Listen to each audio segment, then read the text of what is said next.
Hold on. I'm about to have a situation. New dog, not familiar with the cat.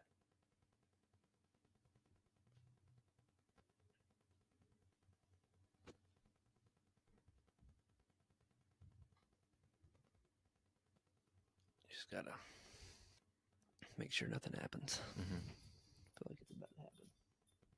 Why did the cat come in to get antagonized by the dog?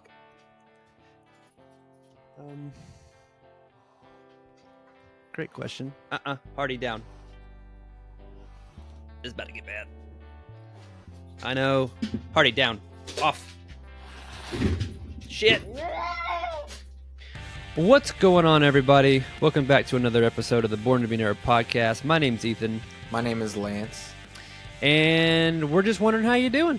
Today, I thought it would be fun to kind of go into, what we've been playing as far as games goes. I've had some free time lately, which is normally the deterrent of me being able to game. But I've had some free time lately because the film industry is in the toilet. And so, yeah, I've kind of got back into sim racing a little bit. Sorry, got a new dog. I recently got back into sim racing, and a bunch of new games have dropped in like the sim racing world that are really exciting for me because I'm really into drifting. And a lot of these games are drift specific games, which is wild that we're here now in this time where you're not just doing circuit track racing, like the Gran Turismos or the Forzas, but you're having, or like even the Need for Speeds, and Midnight Clubs, where it's like street racing, but like drifting isn't like the focus. But some of these games are like drift focused games. So I've been getting back into gaming. Lance, I know you've been playing a lot of Destiny, right? Well, yeah, then the new expansion dropped a little over a week ago. Yeah. What's it called? What, the expansion? Yeah. It's called Edge of Fate. Edge of Fate. Yeah. Yeah. So I've been playing through the campaign, just beat it this morning, actually. Oh, you did say that you beat it. I beat it while you were getting ready. Because I was on literally the last boss fight. Yeah, I could hear the frustration in your voice while you were doing it. Yeah, well, we can get into it, but yeah, I finally beat it right before I hopped on. So we've both been playing. Yeah. And so we're going to talk about what we've been playing. Mm-hmm. So I've been playing a lot of sim racing lately. A little backstory. I got into it, I think around like 2022-ish is when I started getting into sim racing. And I had like bought, a very modest setup, and it's still a setup that I have now, which is just a little Logitech G920, I think is what it is. The Microsoft version of that wheel setup. They have to do the same thing with Sony. It's just called something else. But I just have that, a little like shit ass eBay handbrake, $20 handbrake, and a little shifter from Logitech as well. And it's attached to a little bitty Amazon rig. Low stakes here. And I started playing back in 2022, got really into CarX Drift and was playing that a lot. And so a couple of me and my friends would be on it, and it was a lot of fun because that was legitimately like the first drift focus. I mean, it's in the name of the game, like CarX Drift. It's the first drift focused game that I'd ever played. And it was so much fun. It was kind of arcadey, like arcadey enough to like bring down the stakes of the game, and even the feeling of it, like you can feel it, like it's like you slid, like you were on ice skates, like it was crazy. But it was really, really hard for me to control on wheel. Like on controller, I was just like, just killing. I mean, it was super easy on controller. You could jump into it, never playing a drift game or a racing game at all, for that matter, in your life. Get on that game, and you would have a ton of fun on controller. On the wheel, it's a totally different story. And I knew it was possible to drift on wheel because I was watching a bunch of YouTube videos of like Goose and Slap Train and all those guys, like, doing it, and I was like, this is so possible, but for whatever reason, every time I tried to get off controller and go over to wheel, I would get super discouraged, and I couldn't fucking get it. I like for the life of me, I couldn't get it. Yeah, I remember you being very frustrated on Discord. Dog, because I mean, it wasn't even like I was some games like you can kind of put in half-ass effort and enjoy it and still get like fun out of it. With drifting and with sim racing in general on a wheel, you have to put in time with it to get the results that you want. And I was doing that, and I was still like, how? Like, how am I not getting this? And then it come to find out, like so it pissed me off so much that I put it away. I was like, I can't deal with this. This is like, put it away. Didn't touch it for probably like a year and a half. Yeah, somewhere in there. And then recently, this past year, I started kind of picking it back up. And I was like, why did I stop? Because I started trying to play around with it in a different game. And I was like, this is so fun. I think I was playing like Forza Horizon 5, which isn't really drift based. So it's a lot easier. You're not like stomping like, as much as you are with a drift game. And so I was like, oh, this is way easier. So then I tried to drift with it. And I was like, God damn it. I'm right back where I started. Like, how the fuck? And then it like kind of hit me. I was like, I kept pulling my steering wheel off of my rig. Like it would punk and come off because I was like pulling the wheel. I was like, why is this happening? And it was because I have hardwood floors, as you can kind of see, and my chair isn't attached to my wheel or my rig. So every time that I would like literally pressing the pedals, especially the brake, because the brake is on the set is really stiff. So like if I'm sitting here pressing the pedals, I'm literally pushing myself your chair back away so I don't have the right pressure to press on the goddamn brakes and the pedals. And it was like that shit never occurred to me a year and a half ago. It never occurred to me because I was so in my head about like I just don't know how to play the game. Mm-hmm. I don't know how to use my wheel. So I was like, let me see if I can fix this. So I took some shoes that I have and I stuck my wheels in my shoes so that I couldn't scoot backwards. And it was legitimately like, don't get me wrong. I wasn't fucking DK. Okay. I wasn't just like sliding on command, but I was like, oh my, I can control the wheel. Like I can control it. Like I'm not scooting anywhere. I'm not going anywhere. So got these little pucks, these little silicone pucks right here. And they just put them on the bottom of your wheels, so you don't slide back. And so when I go to do it, that's what I do. And now I can drive like I'm supposed to. So because of that, everything has gotten so much better.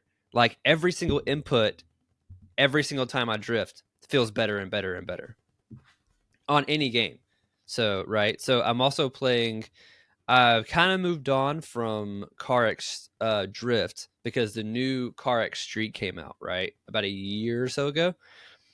And at first I heard it was kind of mixed reviews on it. I think people wanted something different than what it was actually giving them.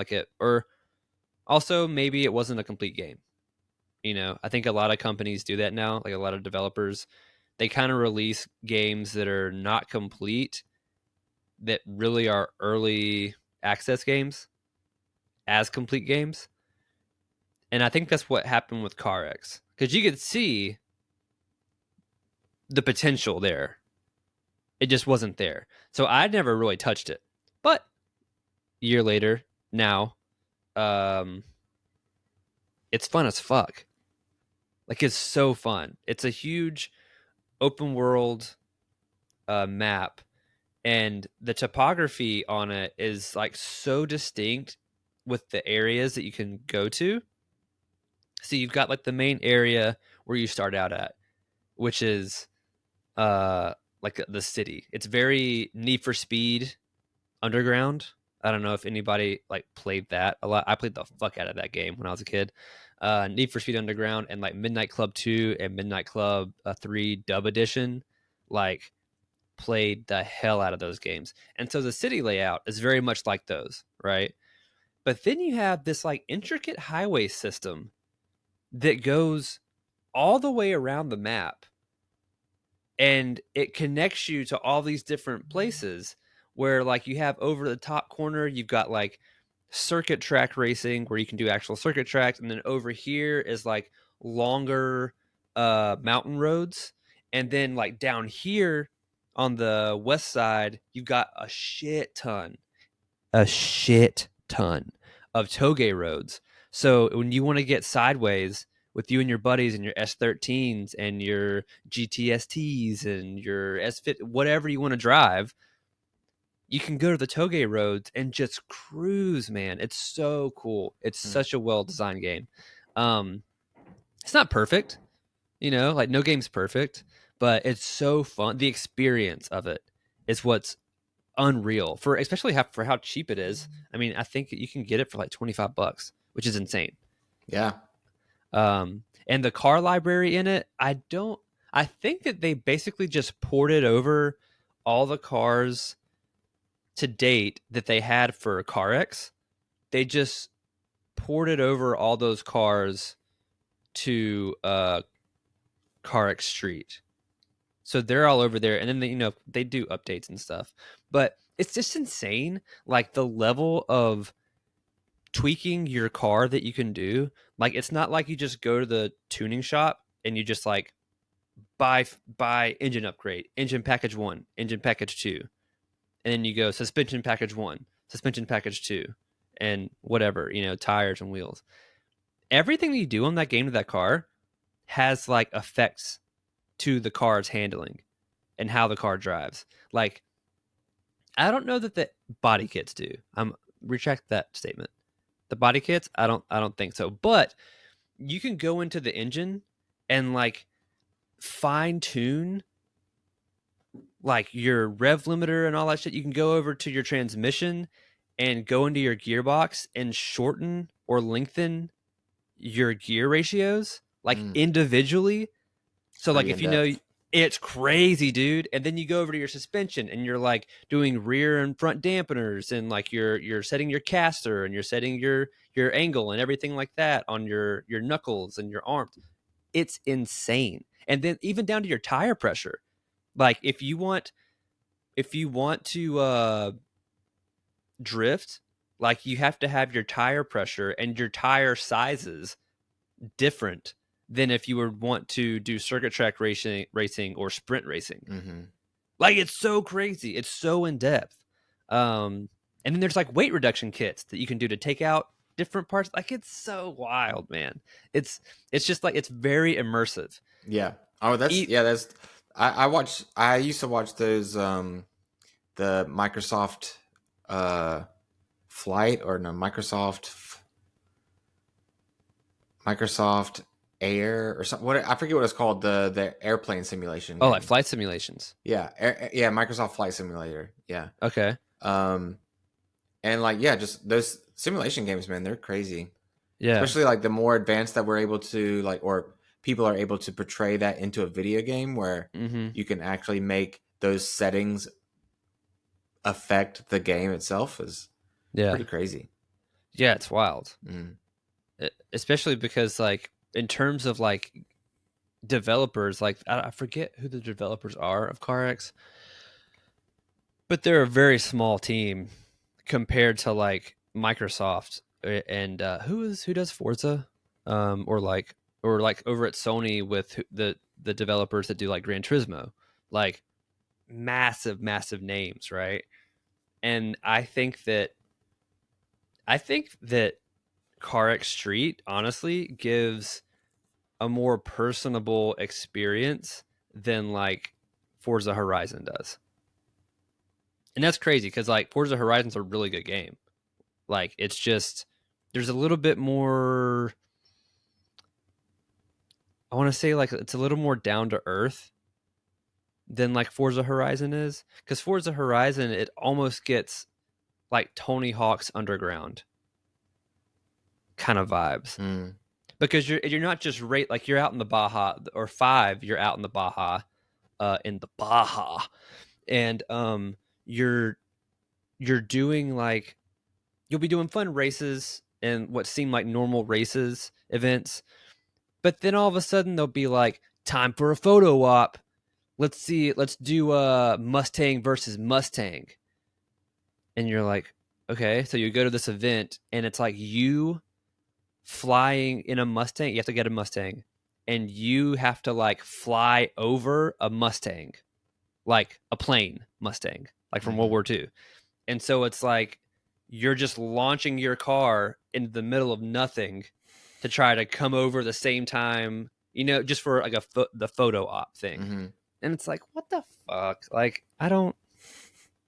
If I was 13, I'd have loved that shit. But like, it kind of takes you out of the sim racing aspect of it. That's definitely Tony Hawk Underground. Yeah, style. It's yeah. So, I miss that game, man. Tony Hawk's Underground. Yeah, dude, it's fun as shit. Getting Ben Margera to give you a quest. Yeah, do some kind of crazy jump on the top of a. You'd like ride. There was like the one where you like ride a bull. Like you rode a what do you call them? A rodeo? Not a rodeo bull. Mechanical bull. And like you're grinding the mechanical bull. Like it's so ridiculous. Yeah. Like it was height Viva La Bam Jackass era. That was the second one, right? It was a good game, man. I played the hell out of that game. Great soundtrack, dude. The character customization in that game. So good. Oh, dude, yeah, the soundtrack. The soundtrack was all over the place in that game. It was like you had like Frank Sinatra, you had like Johnny Cash, you had the Doors. Yeah. Like it was crazy. Like super fucking good. Yeah, Underground and Underground 2. Underground 1 was dope as shit too, because like you had the story. That was the first time where like you weren't a pro skater, like you were creating you as you, right, trying to get a sponsorship. And it was like, dude, it was super fucking cool. God, I miss those games. What they're redoing? They're redoing like all the other Tony Hawk games. I mean, I'd play the original version. It's Tony Hawk's Underground 2. You still got your PS2? No, you can probably find it online. Is it on Steam? Like a I don't know. I don't know what as a port. Yeah. Or a ROM, whatever you call it. I guess a port because it's not a Tony Hawk's Pro Skater. Tony Hawk's Pro Skater. Oh.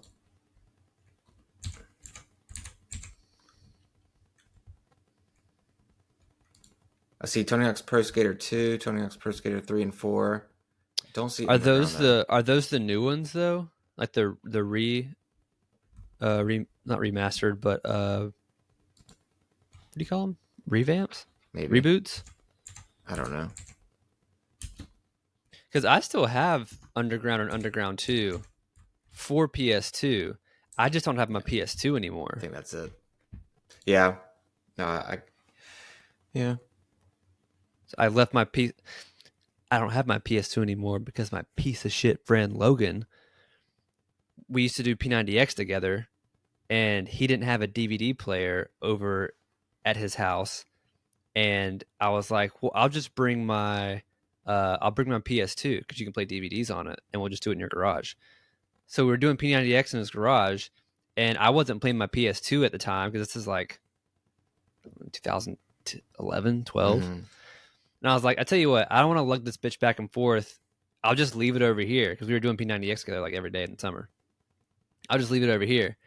So I left it over there, and it had my fucking memory cards in it too, with all my game data on there. And I left it over at his house, and then I went off to fucking college. He went off to the Air Force.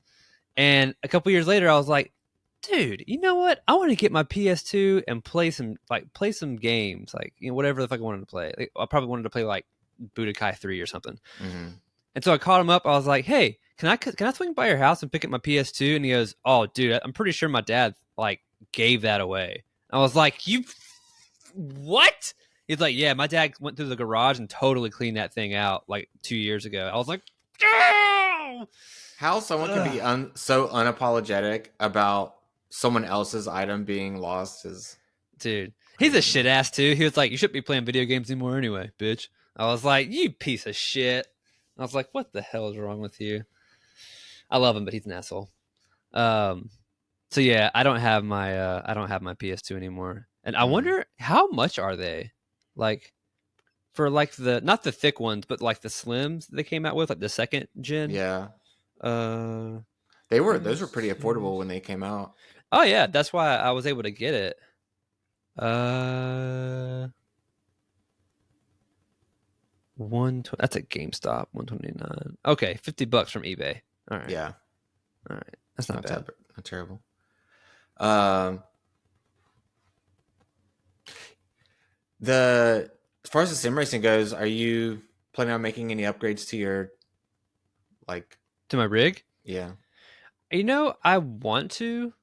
I just don't know, or I know that it's not necessary right now. Because I'm still having a shit ton of fun, and like nothing about my rig is like hindering my driving capability. The only thing hindering my driving capability is me. I don't care about your driving capability. I'm talking about immersion. You need to get that 4D chair, man. Like vibration and rumbling. So my buddy Jan has a $10,000 rig. I'm gonna say it one more time. $10,000. That is stupid. He's a moron. But he makes really good money, so he can do whatever the fuck he wants with it. But yeah, it's like a gyro rig that's got three curved monitors that wrap around. And he has his PC set up to it and all that, but the gyro rig, it transfers the G's over, or like can pick up like the rumble of the engine based on whatever inputs it has and how much it would move your car, like just on startup. So you're sitting there and you can feel your whole thing like kind of like vibrating, like you're getting ready to just launch off the line. It's fucking crazy. Like it's so stupid. It's just like boys with toys. It's so dumb. Yeah, I mean that's how life should be. But it's so cool though. I definitely am not going to be doing that. The only thing that I think I would do eventually is, well, I don't know about the only thing I would do.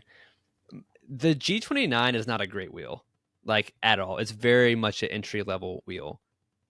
It's loud as fuck, and it's notchy. It's super notchy. Like you can feel the gears turning in it, as opposed to a lot of the what is it, the Mostec, or the Thrustmasters even.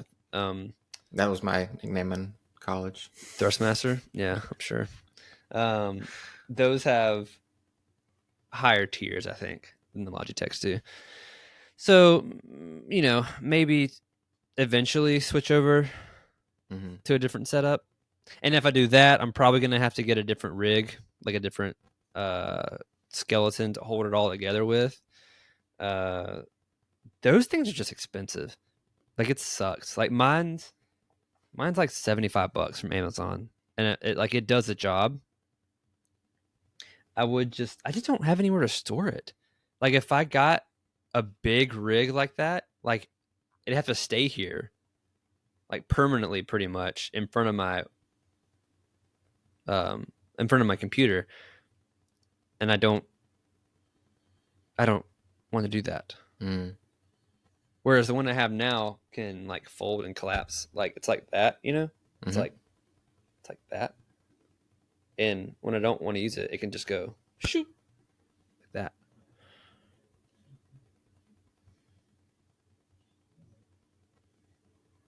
Doggy's chasing rabbits in his sleep. You see that it's not coming through, so. Oh, yeah.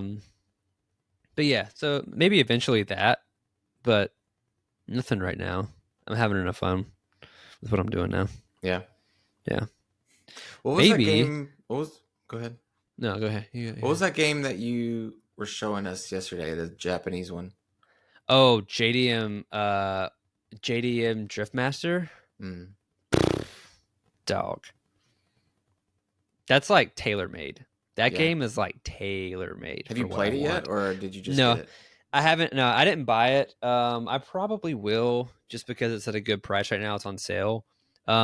from what I hear, it's just really hard on wheel. Like the input settings for it, it's hard as shit. And like not in a good way where like you can build up to it. It's like it doesn't feel right. So I don't know. I'm having a lot of fun in the other two games right now. I don't know if I want to get another one. Yeah. And that's not even talking about, I'm just talking about Car X Street and Horizon 5. I haven't talked about Assetto Corsa. Assetto Corsa is crazy. I just don't think that my PC has quite the bandwidth or the power to do what I want to do in that game, because I can see like the, what do you call it, ray tracing. Mm-hmm. Like I can see that all over the freaking screen when I'm pushing in that game. And it's like it's very in depth. Are you talking about screen tear? Screen tear. Yeah. Sorry. I get that a lot when I play that game, and it kind of, that game is so immersive. That one is the one me and Asa were trying to get all the mods for. To, I don't know if you were in the lobby when we were trying to do that, but it's like the base game is super simple, and it came out like over 10 years ago. I think it came out in like 2013 and 2014. But the modding community has made these crazy maps and these crazy car builds that you can download to put into the game. And like there's this one server on Assetto Corsa called the Nohezi server, which I think I talked to you about a little bit, where these dudes basically like made tracks, but the tracks are like famous interstates around the world. So like the Wangan in Japan, like in Tokyo. And I think there's an Autobahn version too, maybe, but the Wangan is the main one. And it's so there's AI traffic and everything on it, and you'll like get your car, and you basically have 25 minutes to accumulate as many points as you can within that time. And you get points by like weaving through traffic. And if you're not, and you can't just like stay in one lane, like you can't just go fast and stay in one lane because there's cars everywhere. So you have to get around. But the whole point is the more you weave and stuff and like kind of draft, the more points you get. And the leaderboards are like worldwide leaderboards, so you can see like how far you can rank and stuff, and it's super super fun. But if you're going and you hit a car, or you skim a car, or you skim a wall a little bit, just a little bit, or like you tap, all your points are gone. So you could be cruising and like setting your best pace ever, and at like 23 minutes, little bitty ding, all your points are gone. Wow. It's wild. Yeah, it's fun as shit though. That game is so immersive. Like the first time that I got into an R34 in that game, like you can choose like what weather and everything that you want, or like time of day and all that shit. Or you can just have it random based on whatever lobby you're going into. And I went into a rando lobby and I hadn't experienced the rain yet. And like it enters me in the lobby, and I shut my door in the car as you like go to start it up, and you just hear the rain like just tinkling like on your roof. And Tinkling? you're just, what? Go ahead, man. Yeah, it's tinkling on your roof. Okay. Not like peeing, you fucking weirdo. But it's like pinging on your roof. Pinging, not peeing. God, Jesus Christ. Anyway, it's plinking. It's plinking on your roof. And you can just hear it with your headphones on. You can just hear it. And it's so fucking realistic. Like it's so crazy. And then like you hear the turbo noises and stuff as you're going, and you're just like, holy shit. Like they did so much development and like research into like everything about the cars, you know, that you're just seeing the whole time. It's just wild. It's so cool. That shit's wild. That shit's super fun. And then you can get online, you can do like a convoy to accrue points faster. Like that's the best way to accrue points is to get in a lobby with like 4 of your friends, and like you're all drafting together and going around all these cars, so you accrue points faster. But because you're introducing more people, you're introducing more chance of someone hitting a car. Yeah. So you all have to be like locked the fuck in and like on the same page. So no one can be like pushing and just like gone. Like everyone has to be in line with each other. Like really, it's cool shit, man. It's really, really cool. Sounds fun. Yeah, you should come play. You should go over to Beeves because you said he had to set up, right? Yeah. Yeah, you should go over to Beeves and get him to download one of those games. Yeah. Play. Yeah, be real fun. I think I like the idea of trying it out. Mm-hmm. I just don't know if I could like main it. You know, I don't know if that would be my game of choice. Oh yeah, I don't mean for you to main it. I just mean for you to like try it. Yeah. Just to see what it's like. Yeah. I mean, yeah, just because. I still remember the first time that you got me to try PUBG. Okay. I remember you were telling me I should try it. You're like, oh, it's so much fun. And I had never played a Battle Royale game before. Yeah. And I was like, yeah, I'll try it. I've watched people play it.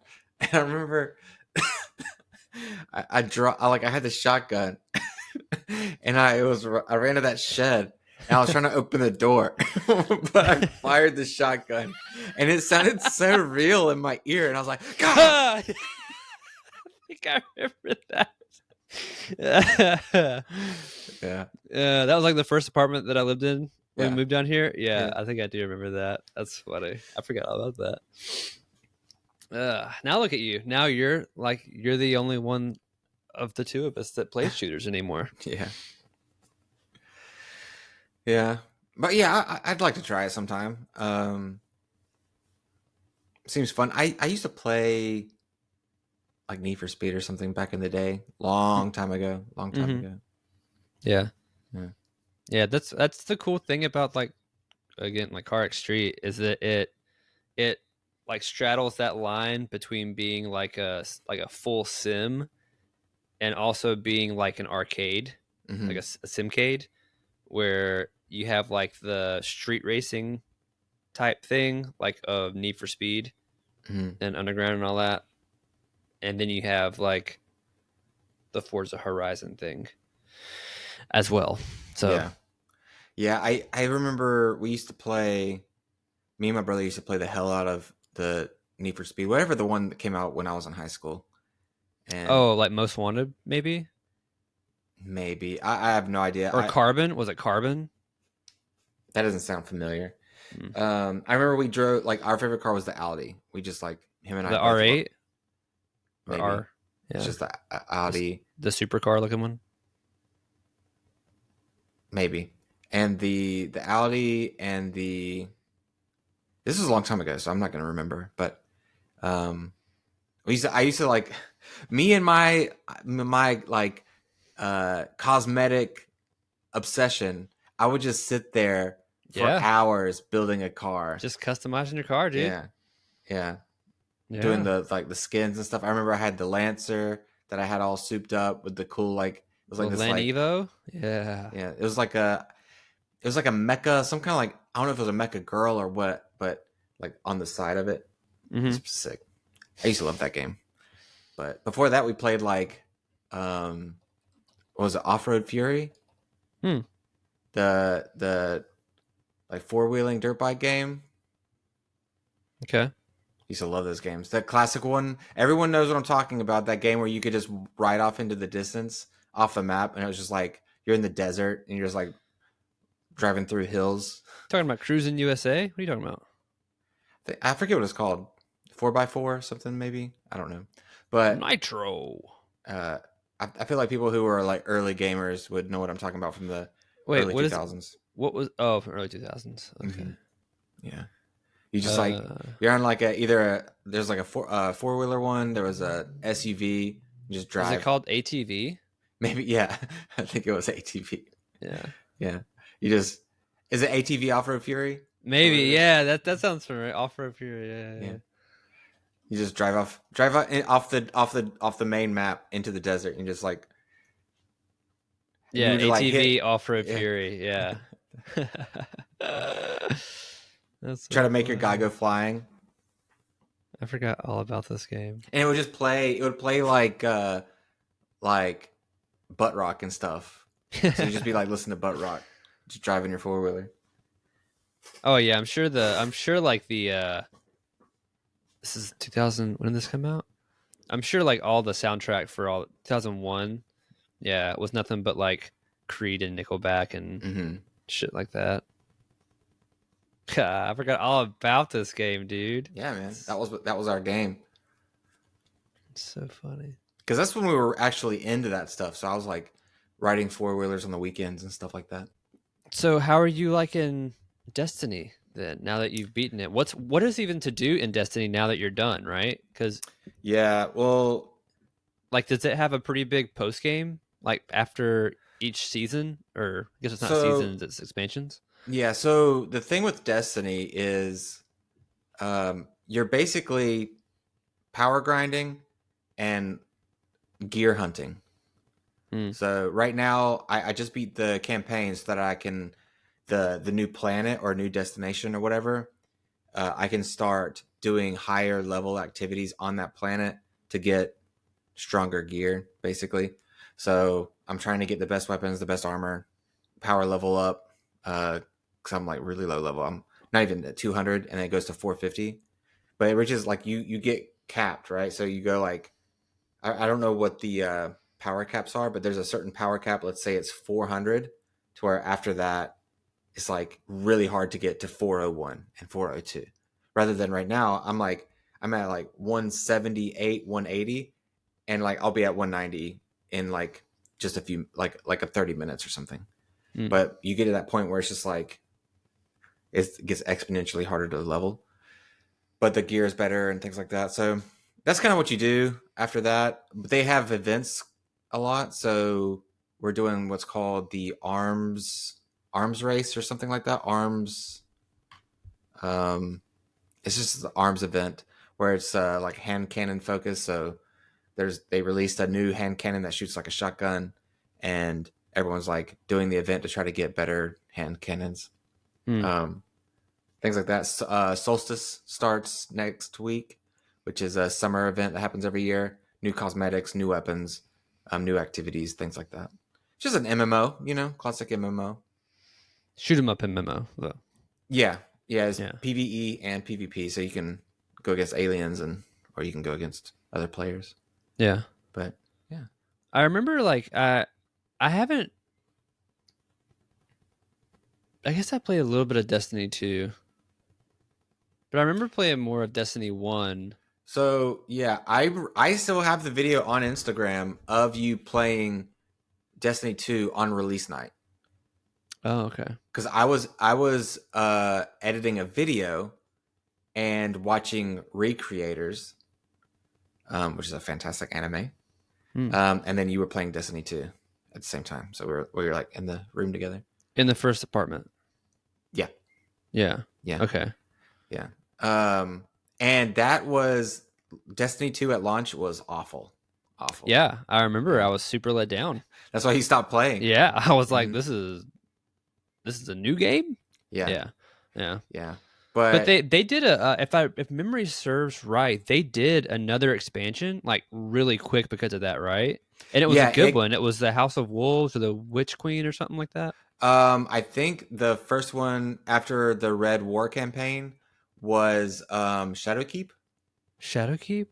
Yeah, I think maybe. I don't remember that one. I remember the one that was like it was like medieval or like fantasy inspired.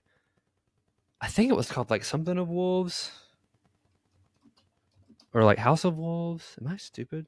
Well, there's Lord of Wolves, like it's a gun. No, it was something of Wolves. Yeah, House of Wolves. Mm. Destiny That was House of before my time. Wolves. Oh, it was released 2015. Oh, that was for the original Destiny. Yeah. That was for Destiny 1. Ah, okay. Yeah. Okay. Both games have gone like Destiny 1 had a really poor launch too, and also Oh, went yeah. through a revolution. Dude, I remember Or reinvention or whatever.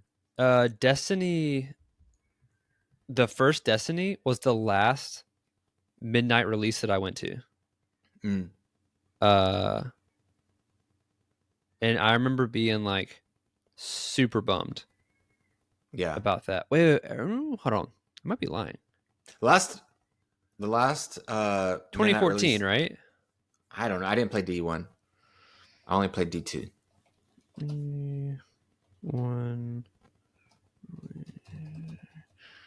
It was 2014, September 9th, 2014. Yeah. I was in, we were in a new apartment in Wilmington at Mill Creek. And then was Elder Scrolls Online the same time? No, Elder Scrolls was before. I hadn't moved to Atlanta whenever I got Elder Scrolls. That was my last midnight release.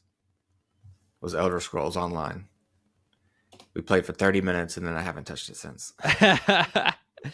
April 14th. It was before. Okay. Yeah. $60 pre-order. I remember, so we were so hyped about that damn game. Mm-hmm. I mean, like all my roommates, we were stoked. We were like, finally, we can like play an Elder Scrolls game like together. This is gonna be fucking insane. Yeah. And then we got in there and we were like, this shit is fucking empty. And it was so weird because it wasn't like an MMO. Like I was also used to playing a lot of Star Wars Old Republic Online at that point too. And I was like, this isn't an MMO. But it's also not an Elder Scrolls game. Like the controls were like in between both of them, and they didn't work for either. Like it was super bummed out. I didn't like with Elder Scrolls. It was the like world and like how crafting worked and everything. It was so convoluted that I didn't even know what I was looking at whenever I was trying to do something. Whether you wanted to be try to craft some weapons, some armor, like food, anything. It was all just like spells, potions. You couldn't like the sellers and stuff. Like none of it made any sense. It was just way too convoluted, which maybe for some people it wasn't that bad. But so I remember like that was something about Elder Scrolls that was totally different, or about ESO that was totally different from the other Elder Scrolls games, in that it was like an MMO market, and like how you bought stuff, which made sense. But then other things about the game were like nothing to do with the MMO, which is how the game was pitched. And so it was like it was this weird in between that did not work at all. Not to mention there's that area, like there were areas where you could get like killed by other players. Oh yeah, the PvP stuff area. Even though you were on a PvP or PvE server. Right. Yeah.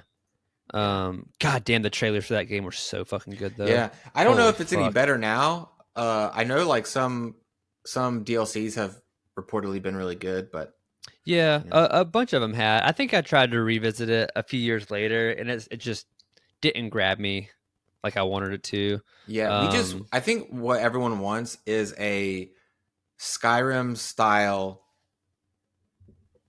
like multiplayer game, kind of like Baldur's Gate 3. Yeah. Where it's like in the Skyrim play style, but you can work with friends and have work the campaign together kind of thing. Mm-hmm. Yeah. They tried that a couple years ago. Somebody made a mod, the Journey Together, Skyrim Journey Together, or Skyrim Together, or something like that. Which we were stoked on. Me and my buddy Jeff, we were like that's what we had always talked about. And when it launched and it finally came out, it took us forever to get that thing to work with everything, because like your mods, like whatever your mods are in your game, it might be different now. When it came out, whatever mods you have in your game, the person that you were campaigning with had to have the same mod list, and if they didn't, the whole goddamn thing would crash. And it was really hard to get going. And then like you couldn't really progress. You couldn't really progress separately. Like you had to be together to do it. So it was just really hard. It might be different now. I don't know. I remember watching reviews about it, and it just didn't seem like something worth trying. Yeah. But hopefully something like that will come out with either a, new Elder Scrolls game or just a really good medieval fantasy campaign. Yeah. Maybe, who knows? If Elder Scrolls 6 ever gets released, maybe it'll have something like that. Yeah. Who knows if it gets released? I feel like game studios are starting to realize that most campaign games nowadays, people are wanting to play it with their friends. Yeah. Like, I feel like co-op's always been popular, but I feel like right now it's having a resurgence. Yeah, I don't know what it is. I don't know if it's, the current like state of like, the world, or if it's like what happened after COVID. If like, something happened there, but like people just want to play with their friends now. Well, it totally went on like a total like whiplash, right? Because like I remember back in like 2012, 2013, everything was starting to become just online play, and multiplayer was just being like shoved down everybody's throat. I mean, it was everything. I remember even Assassin's Creed Unity came out, and I was so pumped from Black Flag that had come out, the previous game. And I was so pumped. And this one was going to be during like the French Revolution or something. And I was like, oh, this is going to be fucking sick.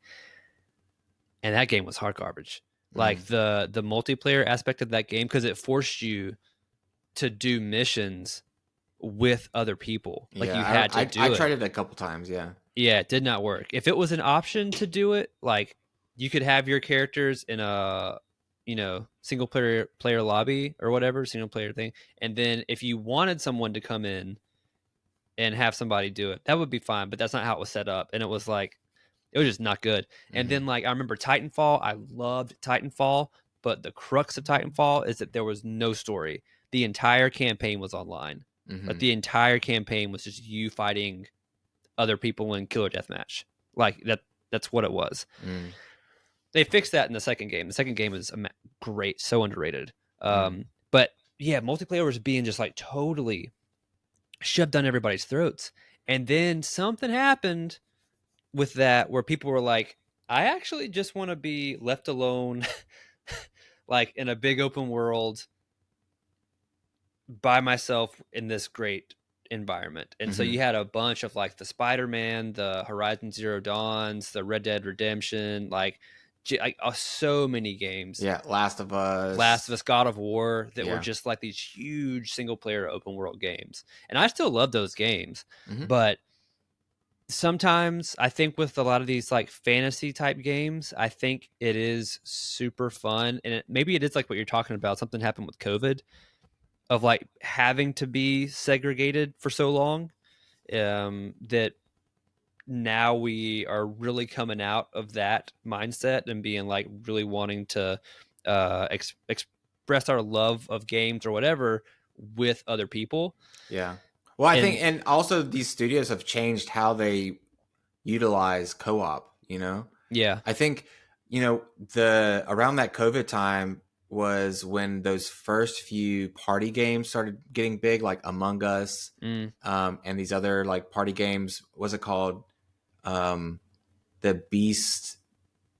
Where you're like little, like you look like little stuffed animals that you like fight each other on little obstacle courses and stuff. I forget what it's called, Beast something, but it's just like a little fun party game where you just like, you're these little guys and you have to like try to operate in these obstacle courses and fight your friends, and you can like knock them out and stuff. It's just funny. Then you had like the Stick Fighter game that was really popular around that time. Yeah. All those like little party games. Yeah. And I think it started to shift after that when like people realized how much fun you could have playing with friends. Yeah. Unlike this like different stage than what we had before. And then things started to like these studios started to change how they operated co-op games or multiplayer games. Yeah, I think that like I think honestly Nintendo might be a huge part of it because Nintendo's always had like a big like LAN party presence Mm-hmm. of like playing co-op but like being in the room with each other. Even on newer systems, they have a bunch of party games where you're like in the room with people. Mm-hmm. And so a lot of these developers I think were like, let's do what we're doing with multiplayer and online, but like let's have it feel, even though it's online, let's have it feel like you're in the same room with someone, like Mm-hmm. playing co-op like you used to do with your brother on a PS2. Yeah. And I think that's what they're kind of going after these days, like Yeah. that kind of feeling. Um, they just need to do it Even with. Scarlet Violet was co-op. Was it? Mm-hmm. I didn't You play Scarlet could. Violet. Yeah, Yeah. you join parties and then you could roam around together. Oh yeah. Okay. So they started that with Sword and Shield with like the not the safari area, the roaming area. What was it called? I didn't play Sword and Shield. Oh, okay, so that's where they like started it. Basically, there was this huge open area in the game.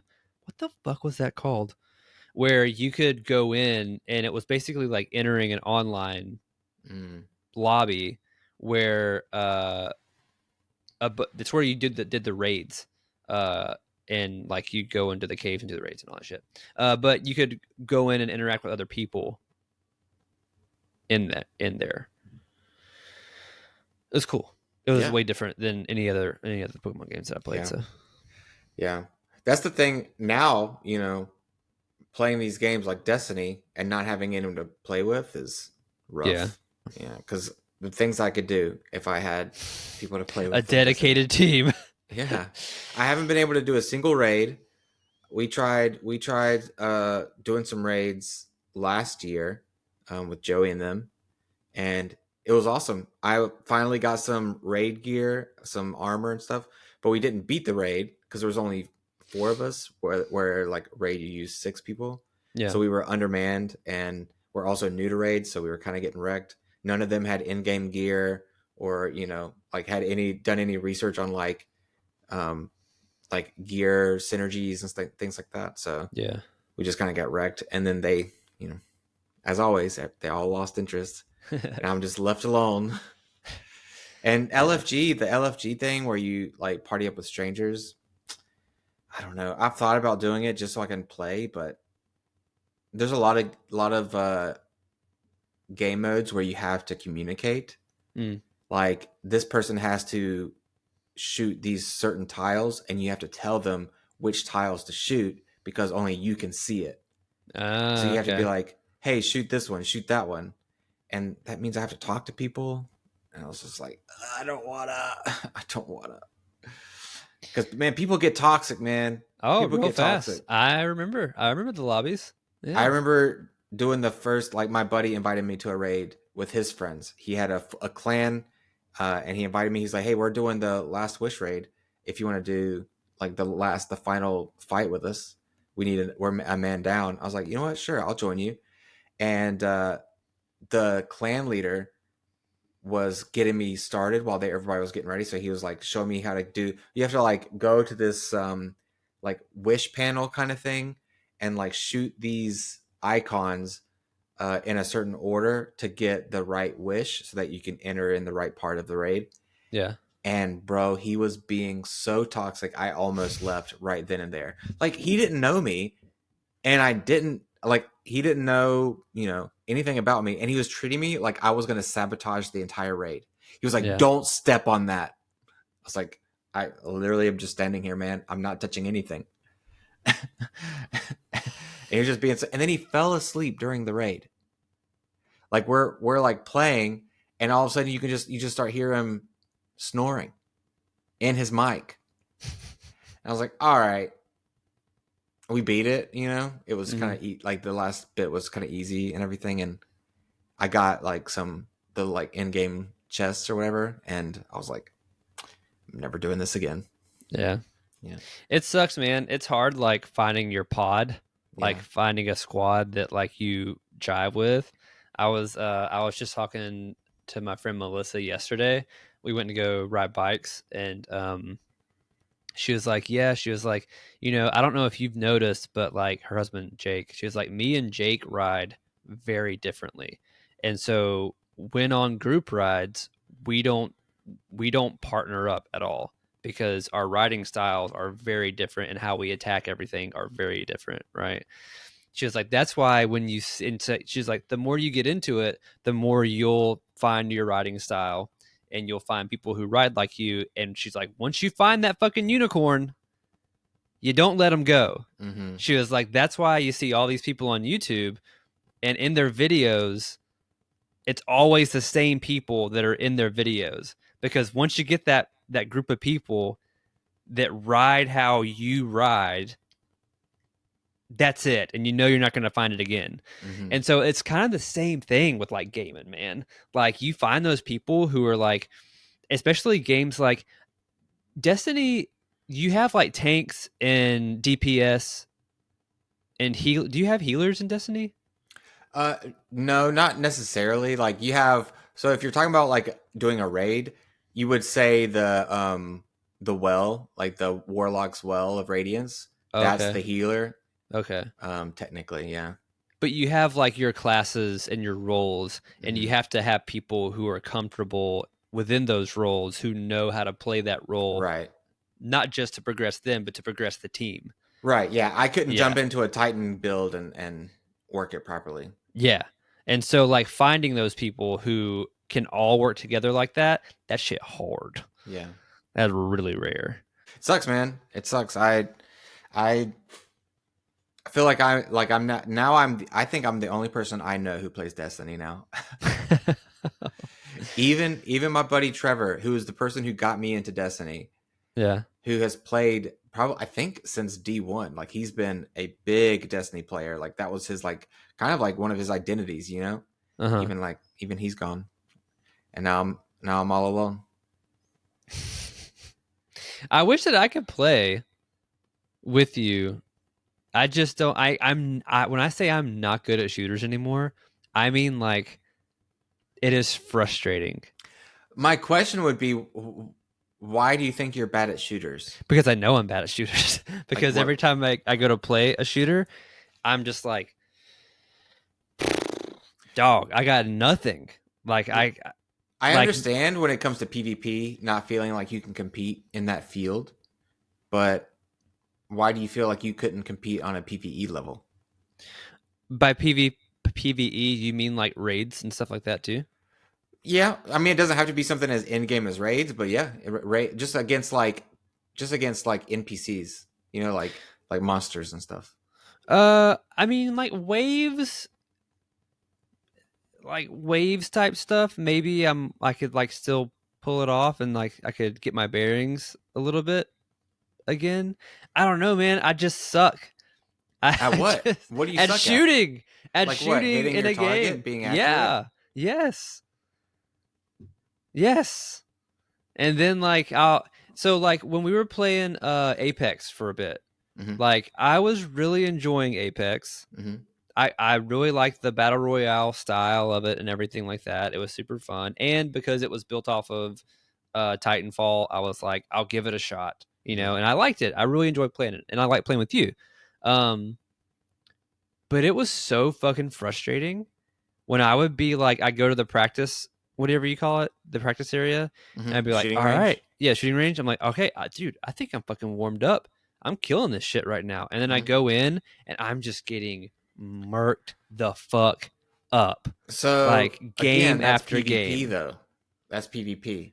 I know, but those games like that, like that's what the point of it is, right? Like that's like the main point is to play PvP No. of Apex is, yeah. Apex? Yeah. Yeah. Well, yeah, but I'm talking about Destiny. Because you keep saying like you're not good, but you keep using PvP as examples. But PvP is different because players are crazy, man. Like people like you and me, like we're just not. I'm not competitive in PvP. Like You don't play I'm PvP? decent, huh? You don't play PvP? Yeah, Yeah, I do. I do. I'm not bad. I would say I'm above average, but I still get absolutely shit on all the Yeah. time to the point where I'm like, I'm terrible at this. I'm awful. I'm not good. Yeah. But I try, and like sometimes I do well, sometimes most of the time I don't. But you got to in Destiny, like I do it because I can get some exclusive PvP gear that will help me in PvE because I'm a PvE main, but like there's the Iron Banner and there's Trials, and both of those like I'm a cosmetic guy, so Yeah. like when Iron Banner comes out and when Trial is on and they have all those like exclusive armor pieces that look absolutely insane, I play so I can try to get those pieces. Mm. Um, but PvE is totally different. Like in PvE, there are all kinds of things you can debuff PvE enemies to where they can't hit you, where they can't see you, where they do no damage. There's all kinds of things like that. And alternatively, there's things in PvE where you can do really good AOE damage. You don't have to focus on like the boss fight that I just did. I didn't shoot my weapons. Mm. My build was a grapple melee build. So like I didn't shoot my weapons at all. All I did was run around punching everything, and I beat the boss. Like that way. So it's different. It's not the same. I wouldn't compare the two at all. But so do you think that like if I played enough PvE, eventually I would get good enough to enjoy myself in PvP? Mm, I can't answer that question. I don't know. Um, I don't know if you can say that you can get skills from PvE that would help you in PvP. You're playing a first person shooter game, so you're definitely gonna like start to learn your weapon handling, especially if you are using a weapon focused build where you are shooting. Mm. You're gonna like making sure you hit those precision shots and stuff so you get that crit damage. That's gonna help you start focusing on trying to focus on those crit damage in PvP and stuff. So maybe maybe, um, but who cares about PvP? It's all I about care about PvE. PvP though. Why? I don't know because I want to be good at it. It's just it infuriates me that I'm not and I don't have the time to put in like that these other kids have that are so fucking good, and it just annoys the shit out of me that I Well, used to be good and now I'm just an old fucking man. you could do that right now, but you would have to wake up and play all day. But you would get there. Like practice makes perfect. So the more you play a PvP game, the better you're going to get at it. You're going to start to like if you played PvP all day every day, let's use Destiny's PvP as an example. You Mm-hmm. would learn the map, you would learn where people tend to migrate. You would learn like when to anticipate a Titan's range so to get a power punch or a power melee or something like that. You would learn all these things to where you would start to like be steps ahead of other players, things Mm-hmm. like that. You'd also start like if you played that much, you would start getting better PvP weapons and have better advantages on the game field. And then it's just a matter of like start to work on your strategy and your game sense, which is an area where I struggle in PvP. Is my like battle senses. I have terrible battle senses when I play Fortnite. Like the second if I'm just pecking at a guy with a sniper rifle, I'm You're a pegging a guy monster. with a sniper rifle? Yeah, I'm a monster. But the second that a team rushes me, He I'm starts just like, pegging you? ah! And I just get destroyed. Wow. Shut up, man. Yeah, I mean I get that. I get that it's like, you know, the more time you put in with something, the better you're going to be at it. Yeah. I don't know. I don't know why I, you're so focused on the PvP part of Destiny though. because that's what I Destiny, liked about shooters was the PvP part. That's what gets me fucking going about shooters. have you tried like the actual story slash like game content of Destiny, the PvE part?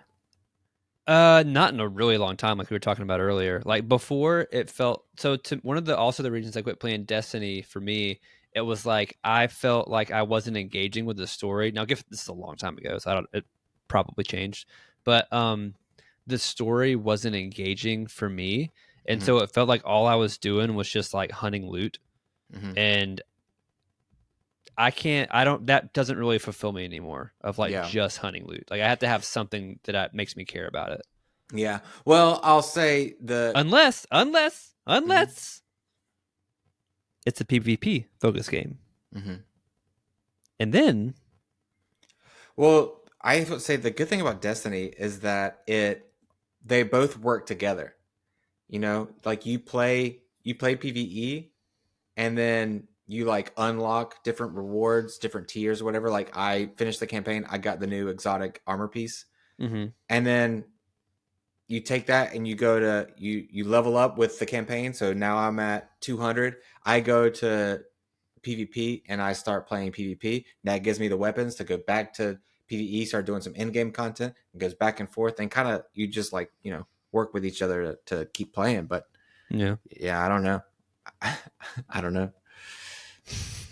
I feel like Destiny's a both PvE and a PvP game, but for me it's a PvE game. And I like the PvE. I will say though, the new expansion, the campaign was probably the weakest campaign I've ever played. As far as like story mode goes, it had one of the best cutscenes that's been in the game, almost. But as far as like a campaign story, it was pretty brutally weak. Slogfest. It was just most of the events took place over comms in your ear. So like the final boss fight, which is so upsetting to me, all the intense stuff was happening in comms, and you're like racing to get there. It's like supposed to be. Oh, this like crazy... you can hear what's happening, but it's not showing you what's happening. No, you're like, we need help. If we don't get this, the world's gonna end, or whatever. Yeah. I don't know what it was. Honestly, I stopped paying attention halfway through the campaign because I didn't like that. But there's this like critical stuff happening, and it's all in comms, and then you show up, and it's just you versus the boss and his minions, basically. And then you beat the boss and his minions, and then you've saved the world or whatever. But it's like you didn't see anything. Like I didn't see anything. The whole story, the whole campaign, I didn't see anything. I just fought boss after boss after boss. Yeah. Yeah. But it isn't always like that. I think right now, I don't know if I talked to you about Destiny as much, but this new expansion kind of set into motion the potential of this kind of being like a Destiny 3. They completely reworked armor. They completely reworked how events work. They completely reworked the activities section of Destiny, how like rewards work, tiers, and it's like it. I mean, it's crazy different.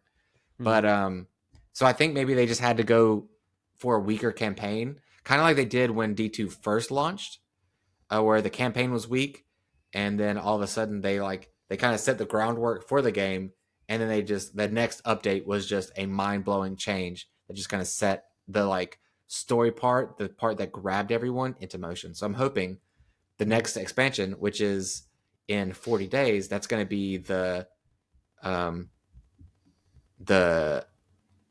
Star Wars one.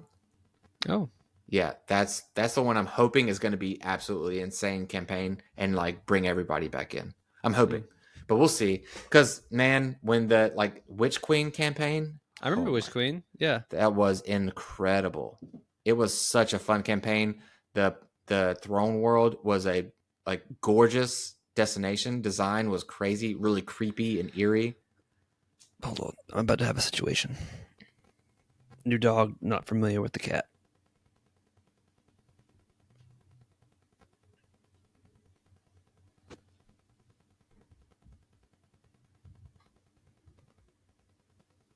Just gotta make sure nothing happens. I feel like it's about to happen. Why did the cat come in to get antagonized by the dog?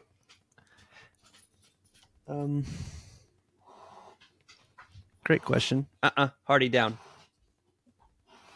It's about to get bad. I know. Hardy down. Off. Shit.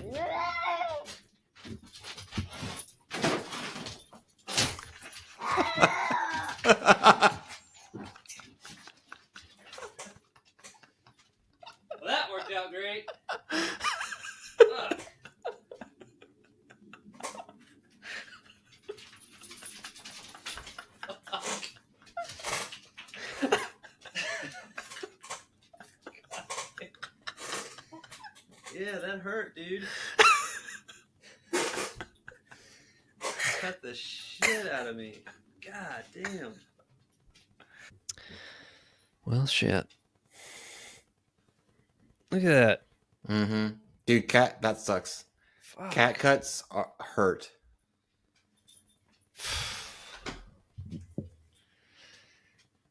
Anyways. Destiny and all. That just got worse and worse. Oh, what was he thinking? He's just a little shit ass. No. He's just a fucking instigator. Like he's like he saw him standing there, like sleeping, and he was like, you know what? I'm gonna get closer. And I'm gonna see how far I can push this shit. Mm-hmm. You okay? You're all right. You shouldn't have come with me.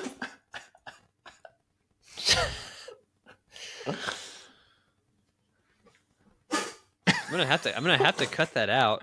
No, leave it in.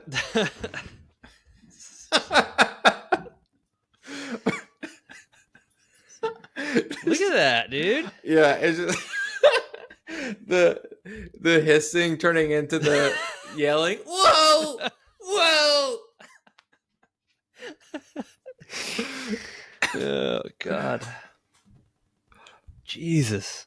I don't even remember what we're talking about. The Witch Queen or something? Yeah, it was great. Great Campaign, yeah. Yeah. I could after the thing I'll show you like the difference. The new campaign didn't even have a ending cutscene. That's stupid.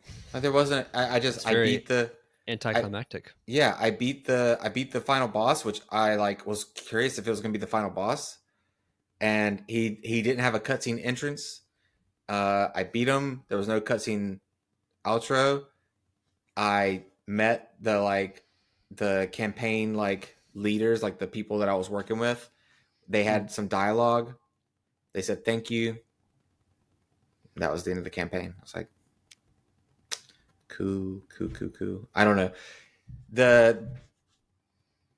I don't think it was I think the boss might have been, or part of it was connected to the raid. It's this, I don't know if there's this new enemy. I don't know what her name is. She's like a exo, or she used to be an exo, and now she's like this higher power thing. She's like the ultimate bad, I think. I'm not really following as much, but this was just like this campaign boss was like her first like a general in her whatever. So he wasn't like an official like campaign, head of everything. It was just like a tier. But we've had that before with in Light Dawn. I forget what the name of that DLC was, that campaign on Europa with the frost, the snow planet. It was the Elixni. She was trying to be the new Elixni queen, I think. And Elixni are like the four-armed creatures. I don't know if you remember them. But she was she thought she was chosen by a higher power to be like this new queen, and she was causing all this kind of trouble. She was kind of taking over the Elixni and things like that. Anyways, she was just a pawn. She ended up she wasn't like an official leader of whatever. She was ended up being a pawn, but she got this a cutscene. She whenever we defeated her, it was like this big moment kind of thing. Even if that campaign was pretty weak, I beat it in 3 hours. The entire campaign I beat in 3 hours. I played it in the afternoon and beat it by the end of the day. So that was a really weak campaign, and yet she still got a cutscene. This one, I played, a few hours a day for the last week, and I just beat it, and it was very different, very different. There were parts that I liked about it, but I wouldn't say it was a fun campaign, to be honest. But you're not selling it. You're not selling it to me at all. the thing, well, I was going to say is you don't have to play the campaign. The campaign is just something you buy. But they made a lot of free content with this new season. So it's a lot easier to play for free now. If you don't want to buy content, if you want to buy campaigns or anything. Yeah. I don't know. I'm liking a lot of parts of the game. It was just the campaign that I was just kind of trying to get through it so that I could do the next stage. So I'm glad it's over, to be honest. But I got a lot of rewards from it, you know, and I I don't know. It's hard, man. It's hard. Destiny 2 has gone through ups and downs, and a lot of people are not really happy with Bungie right now. Mm-hmm. But this game has brought me a lot of entertainment for sure. And as far as campaigns go, they come out every 3 months. I've had, I think, 3 that have been, or not 3 months, once a year. Sorry, once a year. But I've had 3 that were amazing and 3 that were, you know. But you get one every year, so like I could say the same thing about like Assassin's Creed. You know, I know of a few that were like really good, and I know of a few that were like, yeah, and those come out, you know, every few years. Yeah, so that's fair. I guess it just depends on like how much joy it brings you versus how indifferent you feel about it. Yeah. For me, Destiny 2 is more. I've invested in the like. I'm somewhat invested in the lore, but I'm not as like much of a lore guy as other people are. But the lore, like, I was really into it up until what was the final campaign before the new one. That was the Final Shape, right? Yeah, that one was crazy, man. The Final Shape brought everything from the last 10 years together. So like it's all been heading this way from the beginning.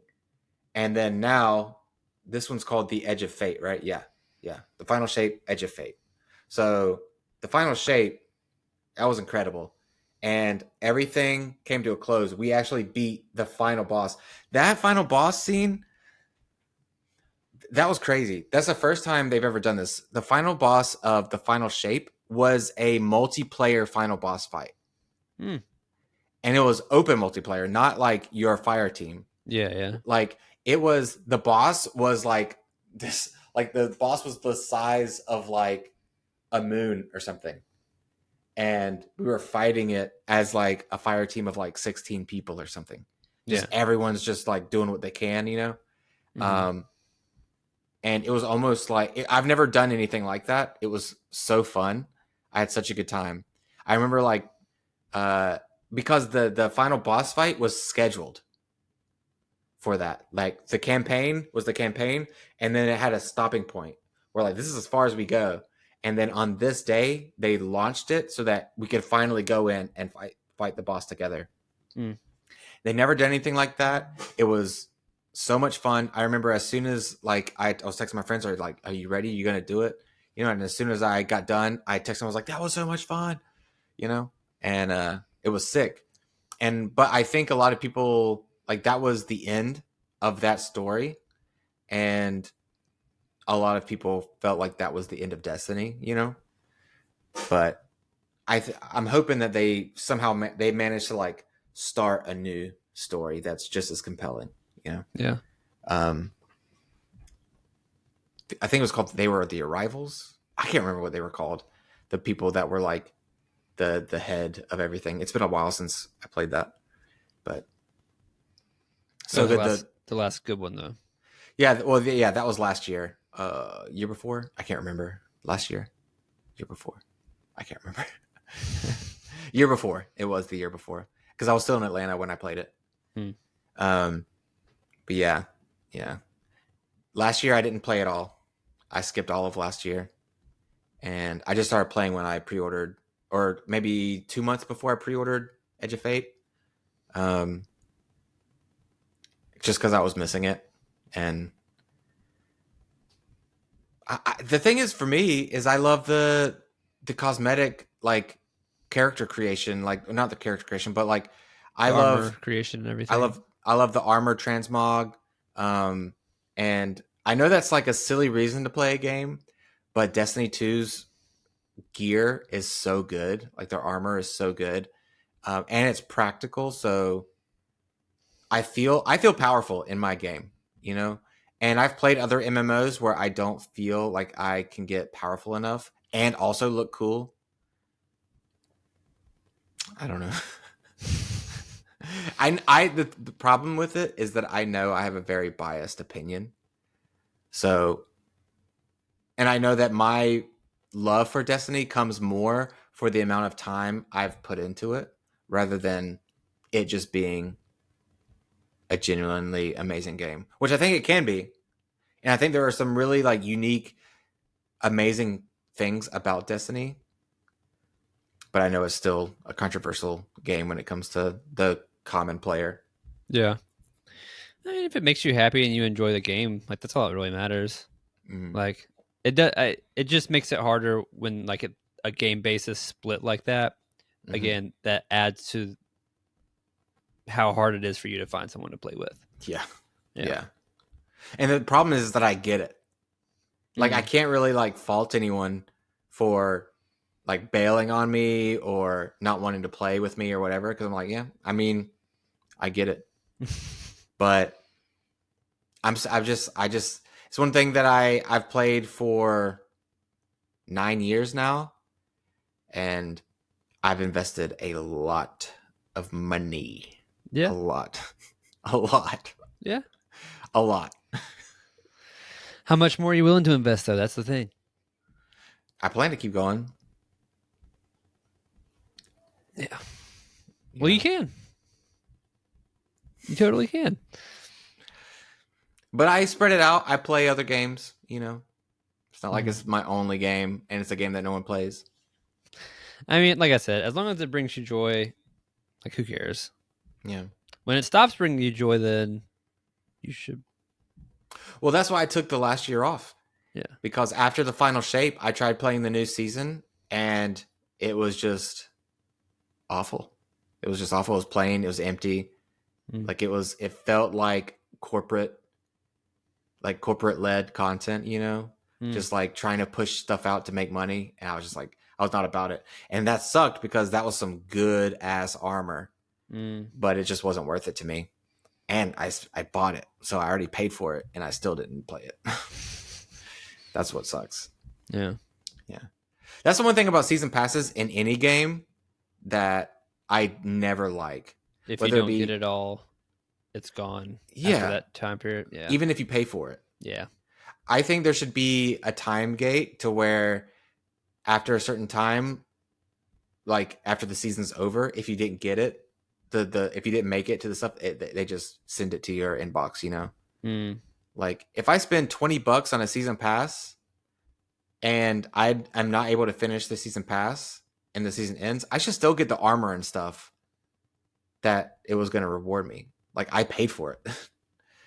And that's the same thing at like every season pass on any game. They all do the same thing. You know, it's like you paid to have access to it. Yeah. Doesn't mean it's yours yet. Yeah.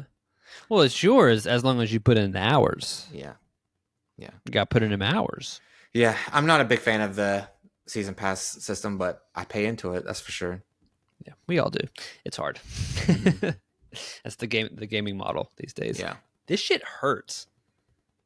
Yeah, dude. Calf scratches are painful. I don't know what it is, but they burn. It's like right by my watch too. So every time I do like this, it like moves. Well, take your watch off. I don't like having my watch on. See my tan line. Yeah. I think, I don't know. You don't have any new consoles, do you? I still have my Xbox One. I wish you did, because I would honestly, like, if you could, I would love for you to, like, I would play the Witch Queen with you. That campaign story, the way they made Taken Guardians was crazy. It was crazy. It's like for the first time, the